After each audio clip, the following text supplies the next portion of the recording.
Hey there, and Happy New Year. And it's this time of year, especially as a coach and especially as working with my clients, that everybody is in this new energy of setting goals, setting intentions, setting desires, and they're coming out of the gate strong. And there is one thing that drives me nuts, and that's New Year's resolutions. And I want to tell you why. Because it's important for you and your clients that you're working with, because I don't want you to set yourself up for failure. I want you to be successful in your projects and your goals and your dreams and desires and intentions to come for this year. And here's why New Year's resolutions fail. This is why most people can only make it 1 week, maybe 10 days for their New Year's resolutions. And they're based on this one thing.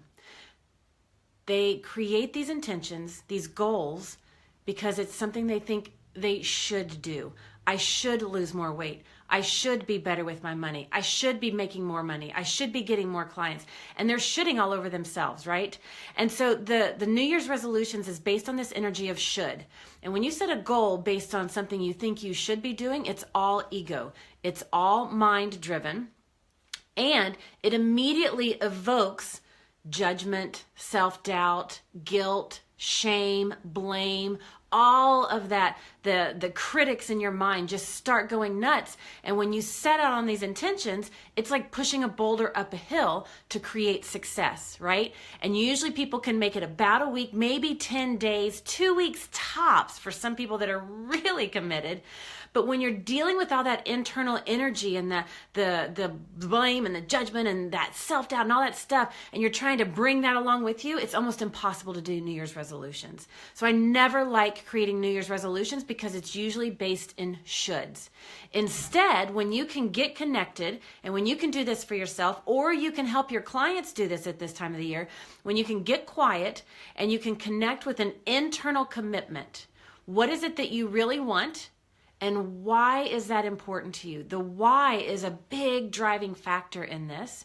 And when you can do that, you can begin to get out of the state of ambivalence, as I call it, right? Because if you're eating or needing to work out or whatever, you might be in this state of ambivalence where, something's funky enough in your life that it's discomfort, it's not comfortable and you don't want it and it's ugh.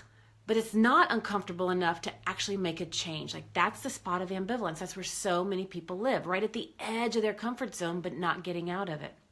But when you can get quiet and you can get connected to the internal commitment of what you want and why you want it, now you're connected to inspiration, creativity, a natural inherent motivation. Now you're not trying to push your way up the hill like that boulder you're trying to push with all the guilt and the judgment and the blame and the shame and all that you're carrying with you. Now you're free, you're open, you're creative, and you're bringing all of you to your goals. You're bringing all of you to your intentions. So it's a slight paradigm shift on this idea, but just make sure that when you're setting New Year's resolutions, you're not doing it in the land of shoulds. That is no place to set goals. Get connected to that internal commitment. Find out why it's important to you. Once you have the commitment and the why, surround yourself in community. That is where you have the greatest fun and the greatest success for any goal, any dream, any desire that you set for this week, this month, this year. That's where you'll be successful. That's when your goals will be achievable. That's when you become unstoppable.